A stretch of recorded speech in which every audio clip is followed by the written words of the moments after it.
Hace ya 91 años, existió un partido único en la historia de nuestro país. Algo que hoy no nos podríamos imaginar en nuestros tiempos de infame democracia. Pero que en su tiempo, llegó a participar de forma activa en nuestra política nacional. Ya sea para bien al inicio, o para mal al final, lo cierto es que existió.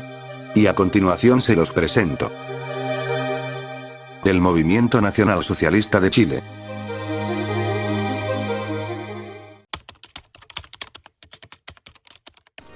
Fundado un 5 de abril de 1932, por Jorge González Bonmarés, Carlos Keller, y Francisco Díaz. Este particular movimiento tenía como motivo evidente, el instaurar un régimen nacional socialista en Chile, casi a la par y a la vanguardia de lo que sucedía en Europa en aquellos tiempos, e inspirado por el señor Bigotón que pronto conquistaría media Europa.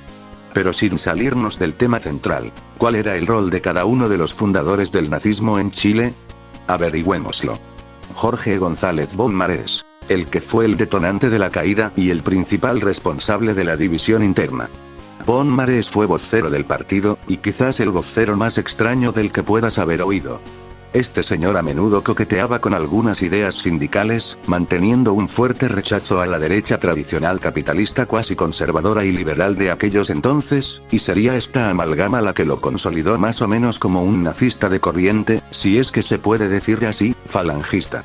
Sería así como obró hasta su caída, y es una de las causas que lo condujo al camino que veremos más adelante. Carlos Keller, el economista del partido, y quizás el más consistente a pesar de su papel alejado. Podemos ver gran parte de su doctrina económica en su libro denominado La Eterna Crisis Chilena, publicado en 1931, un año antes de la fundación del partido. Este libro resume más o menos la postura general económica del partido, siendo una férrea defensa del intervencionismo estatal, y una crítica a la democracia y el libre mercado. Sin embargo, y a pesar de esto, se desmarca del racismo propio del nazismo alemán.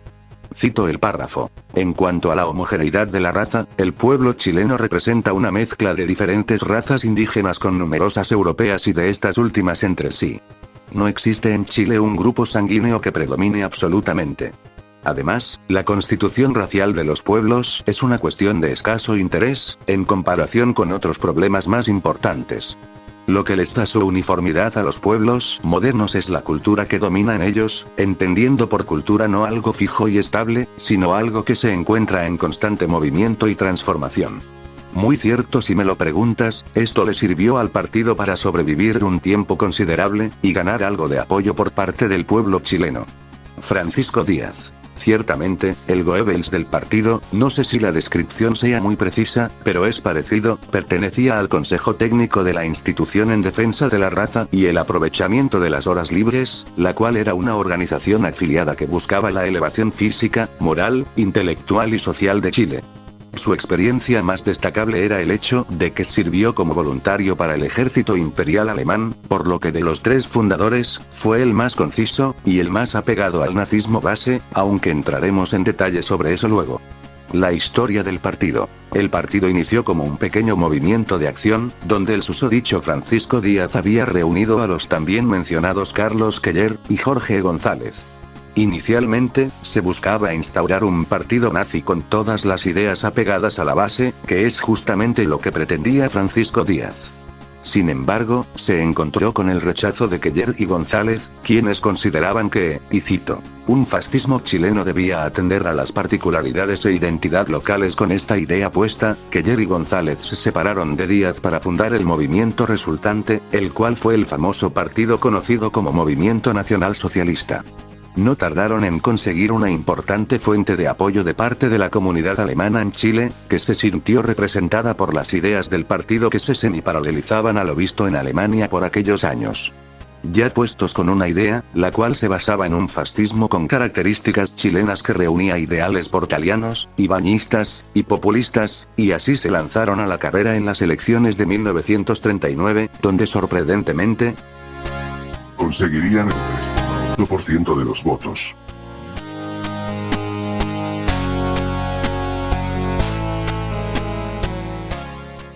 Obviamente, para cualquier partido esto significaría un golpe duro, en especial considerando que para 1938 se acercaba el apogeo de su ideología, por lo que sin perder el tiempo, y en septiembre de 1938, un año exacto antes de la Segunda Guerra Mundial, intentaron perpetrar un golpe de Estado con la finalidad de realzar a la figura más cercana a sus ideas en ese entonces, la cual era Carlos Ibáñez del Campo, famoso por ser un estadista autoritario, y el fundador del Cuerpo de Carabineros en 1927, sin embargo, y como ya muchos deben saber, esto terminó horriblemente mal, y acabó con el renombrado hecho conocido como la matanza del Seguro Obrero, donde 64 militantes del partido perderían la vida.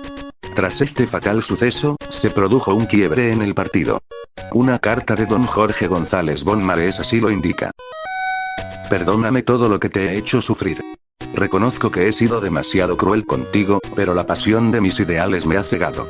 En estas horas de terribles angustias y, más que todo, de abrumadores cargos de conciencia por el desastre irreparable que creo haber provocado, solo tu recuerdo y el de los viejos me alienta. Aunque todos me desprecien y vituperen en mi contra, yo sé que tú estás hoy más firmemente que nunca a mi lado. Estoy preparado para lo peor, y solo espero que Dios te habrá de dar las fuerzas necesarias para soportar esta nueva y terrible prueba a que te somete mi egoísmo. Esta tarde me entrego a la justicia, y conjuntamente deseo hacer pública la declaración que te incluyó. Guárdala como recuerdo, en espera de mejores días, pues yo haré llegar otros ejemplares a los diarios. Creo que tu marido ha pasado definitivamente a la categoría de fracasados. Pero, en cambio, lo poco que le queda te lo entregará íntegramente a ti. Una vez más, perdóname. Y es así, dándose finalmente por derrotado, el movimiento nacionalsocialista de Chile llega a su fin. Y en medio de la turbulencia, Bonmarés toma otro rumbo. Mientras tanto, Keller y Díaz tomarían su propio camino, y al no estar involucrados directamente en la organización del golpe de Estado, pudieron continuar su vida política sin mayor turbulencia. Keller lo sería como presidente de la Comisión Planificadora de Economía, y en 1953 casi sería nombrado ministro de Hacienda por Ibáñez del Campo, pero rechazaría esta oferta al pretender fusionar el cargo con el de Economía y Comercio, y evidentemente, no siendo correspondida su petición. De hecho, Keller rechazó la movida de Bonmarés, lo que fue en gran parte un conflicto que acabaría determinando del mismo modo la disolución del partido. Finalmente, Keller fallece en 1974 tras haber trabajado como profesor en la escuela militar en el período de Salvador Allende. Mientras tanto, Francisco Díaz mantendría su férreo nazismo, y se desarrolló como historiador y escritor, traduciendo el programa del Partido Nacionalsocialista Alemán al español. Cabe destacar que por su tiempo en Alemania, él obviamente sabía hablar y escribir en alemán. Más allá de eso, no se sabe mucho, aparte de que fallecería en el año 1950. ¿Y qué fue de Bonmarés? Pues, tras su duro fracaso, encaminaría una reformación personal con la finalidad de salvar su política, y es aquí donde entra su extenso viraje, de la izquierda más antifascista, hasta la derecha más liberal. Todo esto se desarrollaría tras su liberación en 1941, donde fundaría la Vanguardia Popular Socialista, siendo electo como diputado para la 7ª agrupación departamental en el período de 1941 a 1945. Sin embargo, las cosas recalarían del mismo modo, y debido a diversas diferencias con sus antiguos aliados que aún lo buscaban, acabaría enfrentándose en un duelo armado donde sería arrestado y enviado a un manicomio una vez su rol como diputado ya había llegado a su fin. Tras cortar relaciones con los nazis, Chile recibió información por parte de la inteligencia británica sobre la planeación de otro golpe de Estado contra el presidente radical Juan Antonio Ríos, habiendo sido incluso apoyado por el gobierno militar argentino presidido por Arturo Rawson, Pedro Pablo Ramírez y Edelmiro Farell. Este plan sería inmediatamente desarticulado por el gobierno estadounidense, a través de un crucero de guerra que logró socavar la motivación de los golpistas. Finalmente, y con la caída del nazismo ya anunciada, Bonmarés daría un último giro hacia el liberalismo, lo que les sirvió a los remanentes del nazismo en Chile para tratarlo de traidor. Renunciaría más tarde, cuando el propio Partido Liberal apoyó a Jorge Alessandri en la candidatura presidencial, y fallecería el 14 de marzo del año 1962, a los 61 años de edad. Y con él, cayeron casi 2 décadas de nazismo en Chile. Una historia de nuestra patria que tal vez no conocías, pero que efectivamente pasó.